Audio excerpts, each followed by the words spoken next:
Day 7. The valley woke to distant thunder that was not weather. Just before first light, 3 mortar rounds landed on the western edge of the Royal Lao perimeter. The impacts were spaced evenly, walking inward, as if someone were drawing a line across the earth. The explosions echoed sharply through the valley walls, and moments later, the Royal Lao artillery answered with heavier fire, sending shells north into the hills we have been watching all week. So it begins, not the full assault, but the testing of nerves. From our ridge, we could see movement in the valley below. Soldiers running between bunkers, officers pointing, and radios active. The camp no longer looks relaxed. It looks alert. By mid-morning, the fog returned, thinner than before but enough to blur distance. We heard more mortar fire, this time landing closer to the center of the valley. Not heavy yet, just enough to remind everyone that the enemy has range and coordination. I sent 2 squads north along our ridge to extend observation. They moved carefully and returned with confirmation that new positions have been completed overnight. Freshly reinforced bunkers with overhead cover. One position appeared deep enough for a command post or ammunition storage. They are not here temporarily. They are building for endurance. We also found something troubling. Signs of movement on a ridge we previously believed too steep for easy access. They are climbing where others would not attempt. That tells me their discipline and training are strong. Around noon, a resupply aircraft circled high over the valley and dropped crates near the Royal Lao camp. The parachutes opened cleanly, drifting slowly to the ground. Watching them descend, I wondered how long that supply line will remain dependable. The weather has been unpredictable, and the enemy now clearly occupies surrounding high ground. The men are quieter tonight. No one jokes. They have begun to understand that this will not be a short assignment. One of my squad leaders asked me how long the Royal Lao Army intends to hold the valley. I told him that is not our decision. Our decision is how long we can hold these ridges. This afternoon we heard rifle fire from the eastern sector. Brief, controlled bursts. Likely a probing contact. No sustained engagement followed. The enemy is mapping reaction times, measuring artillery response speed, testing communication between units. As darkness settled, I repositioned one of our machine guns slightly farther back to avoid predictable targeting if mortar fire increases. We also established a secondary rally point farther west in case this ridge becomes untenable. The pattern is becoming clearer. The North Vietnamese are tightening slowly, applying pressure in measured doses. They want fatigue and they want uncertainty. 7 days in, and the air feels heavier. The valley below no longer looks like a forward position. It looks like a position being studied from every direction. Day 8. The morning began with rain, a steady cold drizzle that turned the slopes into slick clay. Movement is slower in this weather, and sound carries less clearly. It is the kind of rain that favors patience. Before sunrise, we heard faint mortar fire again, but farther west this time. The rounds were spaced widely apart, not meant to destroy but to disturb sleep. The Royal Lao artillery answered after a delay. That delay worries me. Either communication is slower now, or hesitation has begun. The rain revealed more than dry ground ever could, with fresh tracks appeared clearly in the mud along the northern approach to our ridge, with many tracks, at least a squad-sized element that moved through during the night. They did not come close enough to engage, but they are comfortable operating within our sector now. We followed the trail briefly and found evidence of staging, flattened brush where men had paused, a discarded ration tin of Vietnamese origin, and fragments of wax paper used to wrap ammunition. These are regular units with supply lines, not scattered guerrillas. By mid-morning, visibility improved slightly, and through binoculars I saw something new on the far ridge, a position that looked longer and deeper than a mortar pit. Possibly a recoilless rifle or a heavy weapon emplacement. It was partially concealed, but the shape was distinct. If they had begun bringing heavier weapons forward, this siege will not remain light. I radioed the observation. The reply from the valley was brief and tense. They asked for exact bearings, and minutes later, artillery fire responded again, but the rounds landed wide. The enemy position did not return fire. They are careful not to expose assets too early. Around noon, one of my scouts reported voices carried on the wind. Not whispers, but low conversation in Vietnamese. That means they feel secure enough to speak, and it also means their numbers are increasing. The rain returned in the afternoon, turning the jungle floor into slick mud. We reinforced our trenches with additional branches and improved drainage to prevent water pooling. In the valley below, I noticed fewer men moving openly than before. More remain inside bunkers now. That tells me morale has shifted slightly.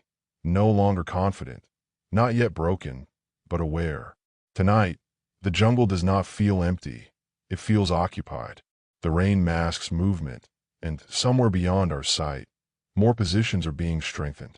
8 days in, and the circle is no longer subtle. It is visible in the way the valley's noise has changed. Artillery fires quicker, radios chatter more urgently, and patrols are shorter. The enemy is patient, but so are we.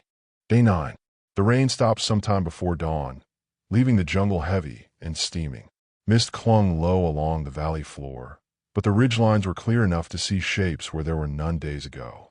The mountains no longer look natural, they look prepared. At first light, we heard coordinated mortar fire again, this time landing closer to the center of the Royal Lao perimeter. The rounds were spaced in a pattern, not random. 2 landed within seconds of each other, then a pause, then 2 more. They are refining their aim. The valley artillery responded faster today, but not with confidence. The guns fired, then stopped, then fired again in correction. I can almost feel the tension below us. The Royal Lao soldiers are beginning to understand that they are being measured. We moved cautiously along the northern spine of our ridge to confirm what we suspected yesterday.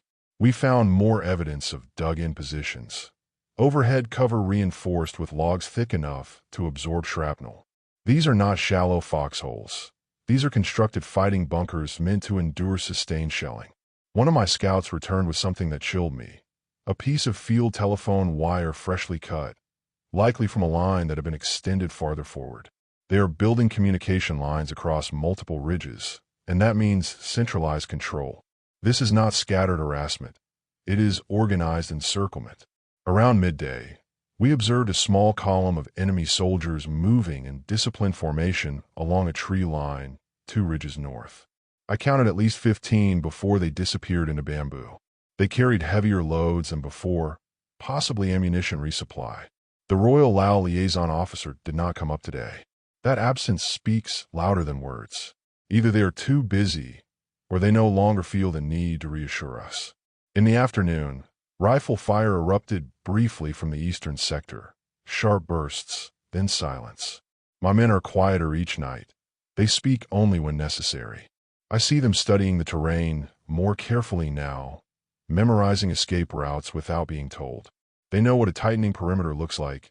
We have seen it before in other hills. Before dusk, I gathered the squad leaders and quietly reviewed fallback procedures again. If mortars begin targeting this ridge consistently, we will not hold one fixed position. We will move in bounds, maintaining observation but never allowing ourselves to be pinned. Tonight, the jungle carries a new sound, the faint rumble of something heavier being moved across rock.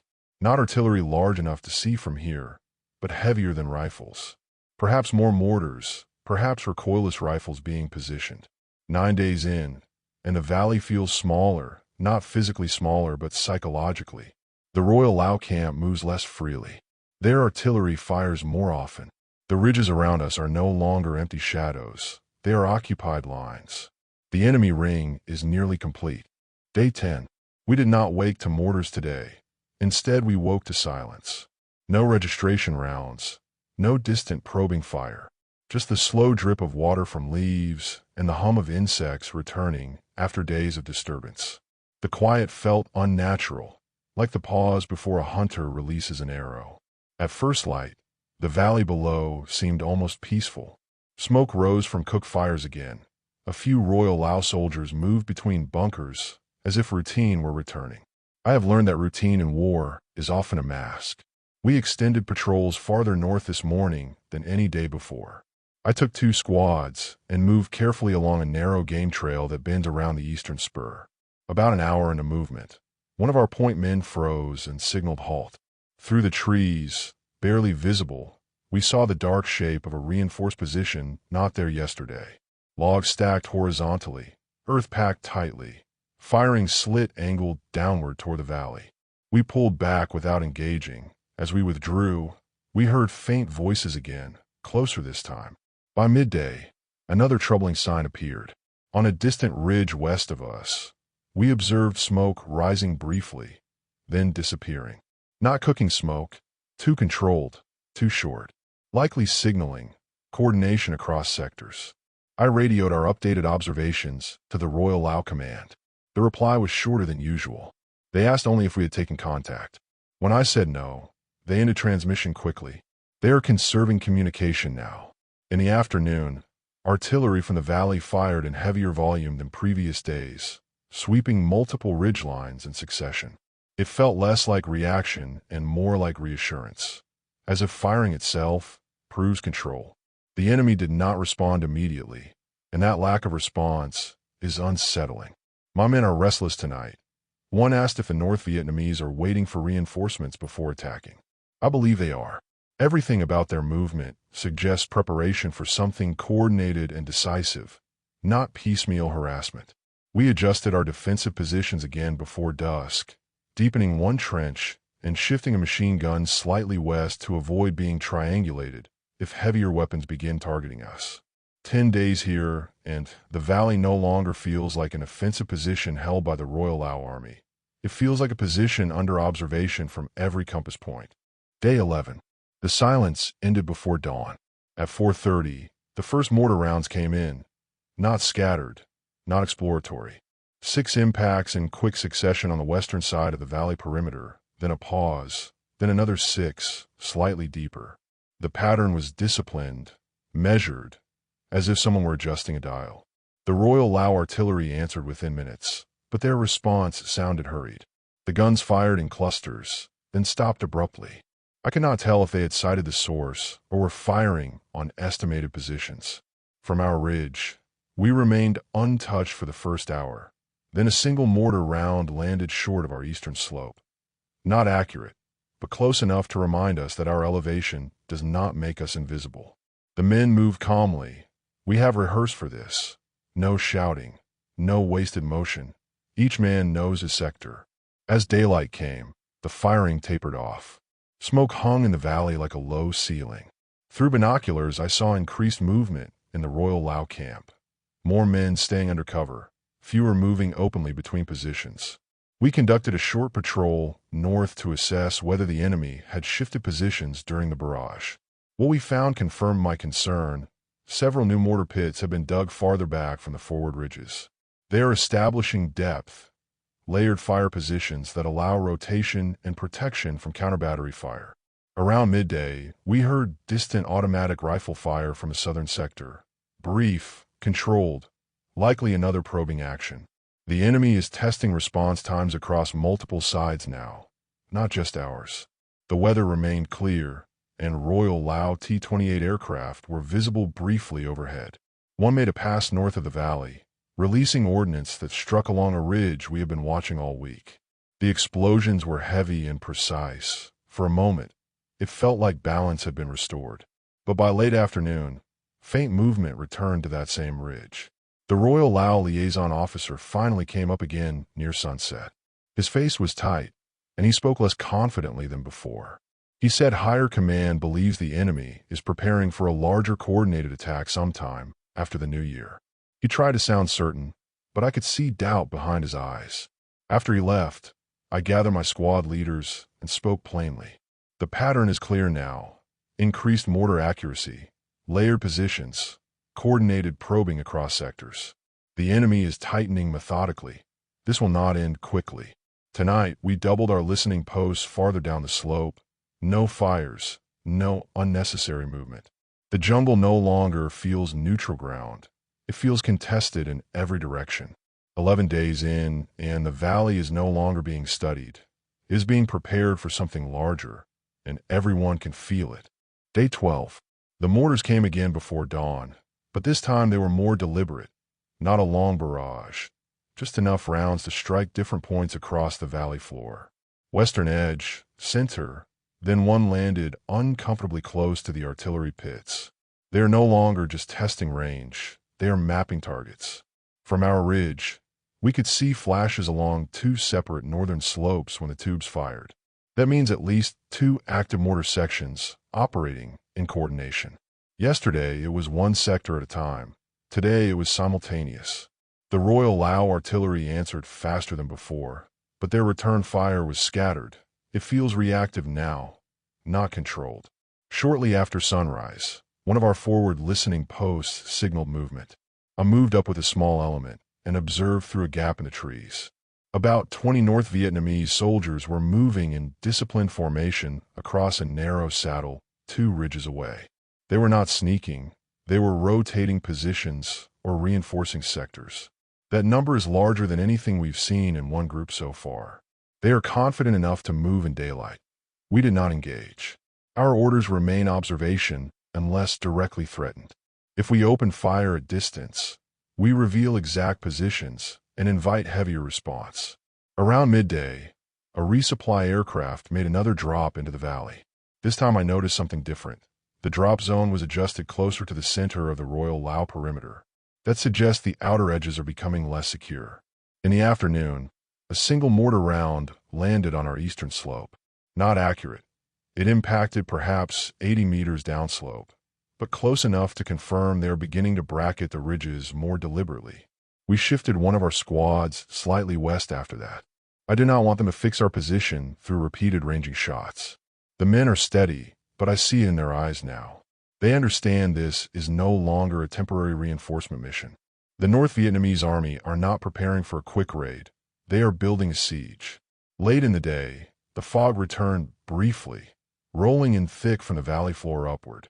In that cover, we heard movement closer than before, branches brushing and soft footfalls. I ordered absolute silence, no engagement, and to let them wonder where we are. The fog lifted before sunset, and the ridge fell quiet again. 12 days here, and the pattern is undeniable. Mortars increasing in accuracy, enemy movement in larger formations, layered positions expanding across multiple ridges. The Royal Lao Army still holds the valley floor, but the high ground no longer belongs to them. And in these mountains, the high ground decides everything. Day 13. The night passed without mortar fire, but none of us slept deeply.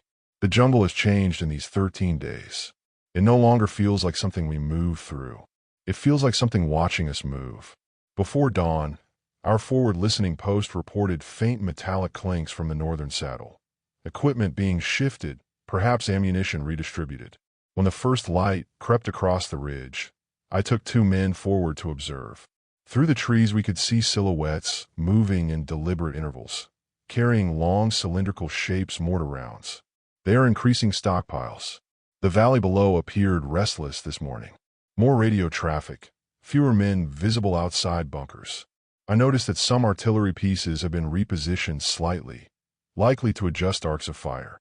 That tells me they understand the enemy positions are no longer theoretical. Around mid-morning, the first rounds of the day landed, but not on the valley floor. 3 mortar impacts struck a ridge west of our position. They are expanding their coverage, pushing the psychological boundary outward. No sector is safe now. We stayed still, no return fire from our ridge. I did not want them to mark us as an active gun position. At midday, we spotted something that confirms my suspicions.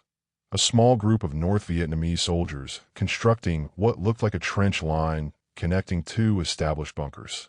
That means lateral movement under cover. They are preparing to move along ridge lines without exposing themselves to artillery or air observation. This is siege warfare in the mountains. I radioed our report down to the Royal Lao Command. The reply came slower than usual, and when it did, it was clipped. They asked for confirmation twice before acknowledging. In the afternoon, rifle fire erupted briefly from the southern sector, louder and longer than previous days. It lasted perhaps 5 minutes before tapering off. Likely another probing assault, testing defensive reaction and command response. The weather shifted late in the day, with clouds rolling in from the east. If air support becomes unreliable, the balance here changes quickly. 13 days in, and the pattern is no longer subtle. The North Vietnamese are constructing depth, connectivity, and overlapping fire zones across multiple ridges. They are not rushing. The Royal Lao Army still occupies the valley, but the mountains above are becoming an organized fortress, one that does not belong to them.